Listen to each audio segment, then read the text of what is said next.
Hey, you want to know one simple trick that can help you avoid losing up to half of your retirement? If so, then you're in the right place. Because in this video, we're going to talk about how does a Roth IRA work after retirement and what you need to know to avoid those huge losses on your account. Okay, so let's just start talking about what a Roth IRA is. Hopefully, if you're watching this video, you probably already have one, or maybe you're considering getting one as well. But a Roth IRA is really simply a qualified plan that the government gave to you. It's only been around for about 20 years. But the thing that they have you do is you put in your money with after-tax dollars. This is the money you get after you receive your paycheck. So you put your after-tax dollars in, and then it grows tax-deferred. They don't tax you when it grows. And then when you pull it out, it can come out tax-free, assuming you do everything correctly. And you jump through all their little hoops and you make sure that you spin around 10 times and bounce on one leg while touching your nose, right? I'm just kidding. You don't have to do that. You do have to bounce on one leg though. So anyways, no. So the Roth, the big thing with this is that there are some restrictions to remind you of. One is that depending on your age, you usually can't put in much more than $6,000 or $7,000 a year. Not a lot, especially if you want financial freedom, but at least it does give you some options to be able to have some tax-free money down the road. Albeit that money might be a few $1,000s a year, but you got something working for you, right? If you start now while you're like 2 years old, someday that might be worth something, okay?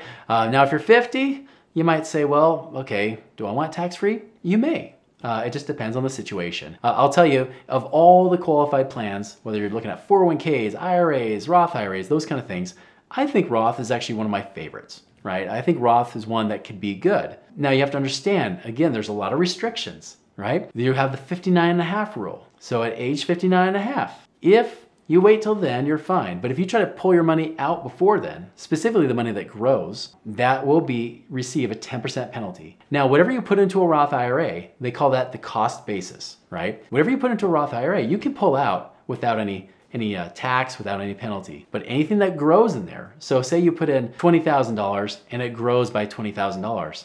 If you try to pull out all $40,000, $20,000 that will have a 10% penalty, and depending if you pulled it out at the right time or not, you might even have taxes on it. Even though it should be tax-free, there are ways to get taxed on this if you don't use it just right. So typically, we're looking at doing this at 59 and a half. You'll also have the other restriction at age 72.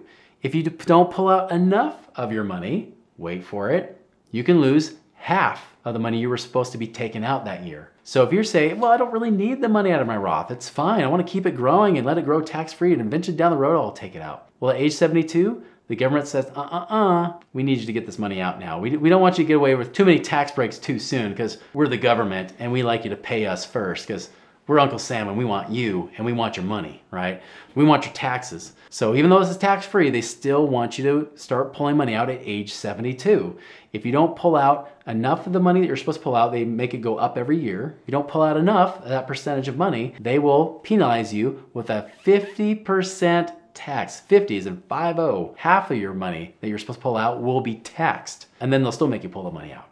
Okay, so be aware of that you can actually lose money by not taking out soon enough because they still want you to get the money away from these tax-free places. So just be aware of this. These are little things too. So we're talking about after retirement, now pulling the money out, here's the process. Usually, if you don't already have a financial advisor to help you do it, you go to the company that you set it up with and you pull it out. Usually through either online forum, most of them you can have online access and you can go in and click, transfer the money to your account and it pulls out. It's pretty simple. It's not that hard, but it just depends. Hopefully you don't have to go through a financial advisor to have to jump through all those hoops because that's a pain in the butt. We don't like to do that, but most of the time they give you online access. You can pull the money out whenever you want. Again, because it's in a Roth, you don't have to worry about taxes necessarily or anything like that. As long as you're at least 59 and a half, no penalties, no issue. The thing you do have to be aware of course, like I said, be aware of how much you need to pull out after age 72 because they will require a certain amount of money to be pulled out and you need to know that number. But other than that, you can pull it out. Now, how much should you be pulling out? Because how do you know if this is going to work? Well, most time people say if you want to pull out money and not run out of money in retirement, they just say 3%. There used to be a rule, they called it the 4% rule, which is you can pull out 4% a year and shouldn't run out of money. But in the last several years, they've run the numbers and said, nah, never mind. 3%. Well, if you've got $100,000 in your Roth IRA, they're saying if you want it to last longer, don't pull out more than 3% or $3,000 a year. I know you're gonna party like it's 1999 if you could pull out $3,000 a year. It's not much, but it's something, right? So if you want it to last forever, That's one thing. What I've seen a lot of people do is that sometimes they'll pull out their other IRA money first. So if you have Roth IRA money and then IRA money, you might start pulling out the IRA money first to pay the taxes on that, let the Roth IRA money keep growing, and then down the road start pulling that out tax-free. Again, depends on your situation. You might be in a lower tax bracket now versus later. Just know it's pretty simple. You just pull it out when you need it. It's not like a monthly thing. It's really just pull it out as you need the money. I'd recommend pulling it out not on a monthly basis. I would pull it out more on a quarterly basis or an annual basis just to pull the money out and use it then. Now, how do you know the money's gonna last long term? You know, like I said, you pull out 3%, but is that really gonna be enough? Well, here's one thing you can do with your money too. You can create what's called a self-directed IRA. This IRA, what it allows you to do is you can invest anywhere you want. So it doesn't have to be in the stock market, because I know a big fear, especially when you hit retirement, is you don't want to lose money. Because here's the thing, if you have the process of pulling money out, say that you do pull out, you want to pull out 5% of your money one year, right? But then the market tanks. Say the market tanks like it did in 2022. Say it was 20%, right? So you had $100,000 in there, goes down to $80,000, and then you still want to pull out your 5%, which was another $5,000 you were planning on. Now you're left with 75,000 bucks. It's gonna be really hard for the stock market to make that back up, isn't it? So instead, what do? We can actually use that money, say, let's put it in places where it's actually gonna be protected. You know, or put it in places where maybe there's real assets involved, not some gambling stock market. So instead of worrying about that, that's where you can do things like real estate investing. Many people don't realize you can actually buy real estate properties with this. There are some restrictions you gotta be careful of and a lot of different rules there, but for the most part, you can go buy real estate properties with using a self-directed Roth IRA. Now, would I buy a real estate property with that? No, because I lose the tax advantages. But if I'm lending my money to a real estate investor where I don't have any tax breaks, great. I can actually now take something that's taxable, make it tax-free. Could I put it into certain types of investments? It could be investing in apartments, it could be investing in storage units or wherever it might be. Again, I can get that money growing and then pay me tax-free. You know, I had a client recently, his name was Joe, and Joe actually did a Roth IRA conversion and then decided to self-direct it. And he started doing things where he lent his money out to a guy making 12% a year. Had another one paying him 14%. He had another one paying him 9% a year. He started using that money and investing with different people. And then as the money came in, that money was coming in, and now not only was it growing tax-free, but now when he takes out the income, it's totally income tax-free. It doesn't show up on his income taxes. It's all his. So there's some really cool things you can do that a financial advisor will never tell you to do, because they're not going to tell you self-direct. Technically, you can self-direct and gamble yourself in the stock market. You can do whatever you want. But again, I would use caution. Be careful.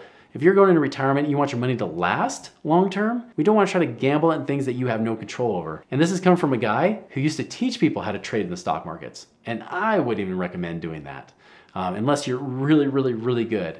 And that's like 1% of people, if that. So I recommend putting in things that do work. Real estate historically has been one of those things that have always worked out for people. Doesn't mean that it's foolproof, doesn't mean it's guaranteed, but you look over the course of history, real estate is something that's actually worked. So to recap, Roth IRAs, they're great. They can be a great way to grow your money, tax deferred, and come out tax free, but know that there's limitations on how much you can contribute. There's limitations on really how much you can even access, you know, and what age you have to access, the 59.5 rule and the 72 age rule, and how much you have to start taking out because the government wants to make sure you do it just the way they like it. So that's great, but you have to understand those rules before you go in. You want to go in with your eyes wide open, just like if you're going back in time to date again, right? You know now you're like, oh, I should go in dating with eyes wide open and then half shut while I'm married, because you get to see all the cool stuff when you're married, don't you? I know, I've been married. And it can be awesome and it can suck. But you want to make sure you know what you're getting into before you actually commit and make that process. And pulling money out is not that big of a process. It's actually not that hard. But do know that there are other options. You can actually make it last longer by investing in things that do produce better returns, actually give you more money, and can give you more certainty than it can just doing the same old boring mutual fund financial advisor sales process that you have to go through. So I would love to hear, have you guys done a Roth conversion? You know, how was it? Did you enjoy it or do you regret it? If you like this video, check out, can I convert my 401k to a Roth IRA after your retirement?